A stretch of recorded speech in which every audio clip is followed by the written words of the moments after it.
बार्शी शहर व तालुक्यात पडत असलेल्या मुसळधार पावसामुळे ओढ्यातून एक सुमो गाडी वाहून गेल्याची घटना घडली आहे। सुमो गाडी ही एरमालाहून बार्शी मार्गी इंदापूरकडे जात होती।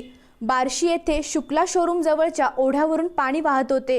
पाण्याच्या वेगामुळे गाडी ओढ्यात वाहून गेली। त्या गाडीमध्ये 2 व्यक्ती होत्या। गाडी मालक मारुती विष्णू बोरकर वय 35 तर त्यांची मुलगी गौरी मारुती बोरकर वय 12 हे दोघे होते। त्यांना त्यांच्या गाडीमागे दूधगाडीतील लोकांनी पाण्यातून सुखरूप बाहेर काढले।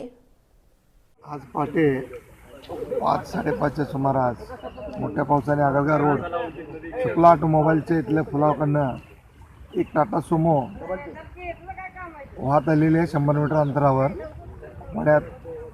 त्यामध्ये काय लोक वगैरे कोण नाही, गाडीपाशी आहे आम्ही। गाडी वड्याच्या बाजूला आहे। गाडीचा नंबर वगैरे दिसत नाही। क्रेनला फोन वगैरे केलेला आहे। आम्ही गाडीच्या जवळ आहे।